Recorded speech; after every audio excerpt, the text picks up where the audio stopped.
मोनिका के फ्रैक्चर की रिपोर्ट बदलने की कोशिश लैब टेक्नीशियन वीरेंद्र सिंह को महंगी पड़ी।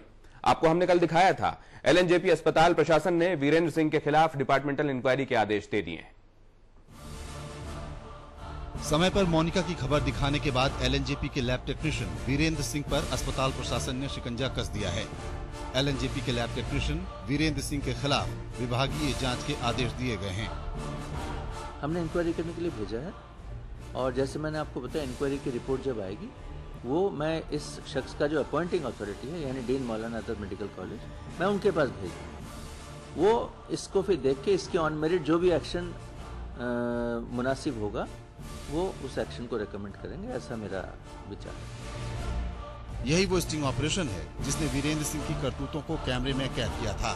मोनिका के मुताबिक वीरेंद्र सिंह ने उसके फ्रैक्चर के पुराने एक्सरे को बदलने का दबाव डाला था।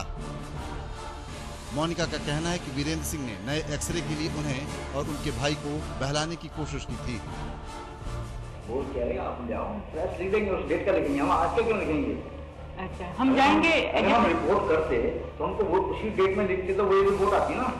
वही रिपोर्ट तो बनती जो आपकी होनी चाहिए, जो एक्चुअल रिपोर्ट है वही देंगे आपको। अब क्यों होगा? जाहिर है कि अगर लैब टेक्नीशियन अपने इरादों में कामयाब हो जाता तो मोनिका के पास महालिंगम और सामान्य के खिलाफ मौजूद सबूत भी दम तोड़ देते। दिल से जो बात निकलती है असर रखती है, पर नहीं ताकत परवाज मगर रखती है। एक दुखियारी की फरियाद हमने आप तक पहुंचाई, जिसका असर देखने लगा है। जी हां, आम लोगों के साथ साथ कानून की नजर भी उस पर पड़ी है।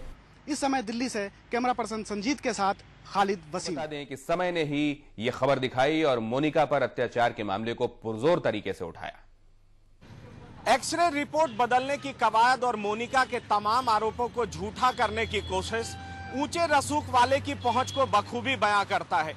लेकिन ये मोनिका की हिम्मत है जो पिछले 10 सालों से इंसाफ के दरवाजे पर दस्तक दे रही है।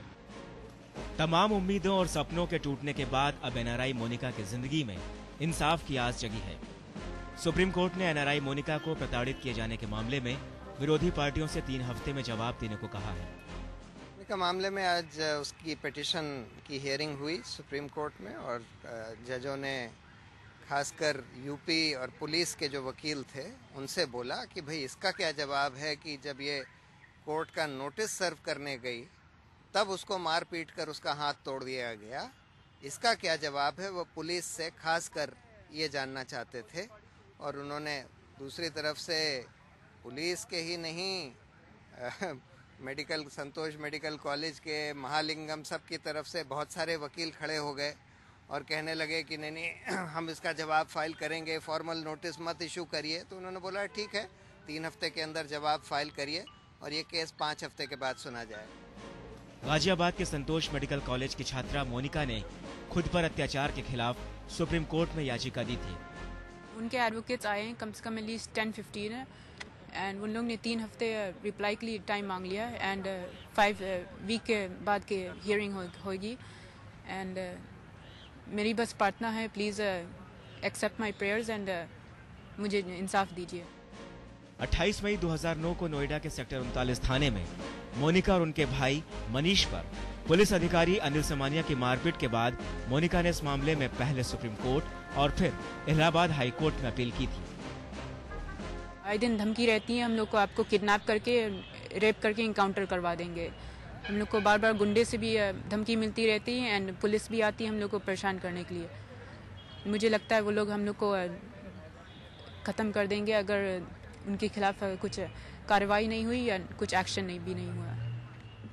तो ये थी मोनिका और इनका साफ तौर पर कहना है कि अभी भी डर के साए में ये जी रही हैं, क्योंकि जब जब ये कोर्ट पहुंची हैं न्याय मांगने के लिए तो किसी न किसी दूसरे मामलों में इन्हें फंसाया जाता रहा। वैसे सुप्रीम कोर्ट से इन्हें उम्मीद है कि जरूर न्याय मिलेगा। जिस तरह से कहा गया है कि 3 सप्ताह के अंदर विरोधी पार्टी को जवाब देना है, तो अब देखना होगा कि 3 सप्ताह के बाद सुप्रीम कोर्ट इनके मामले में क्या फैसला देती है।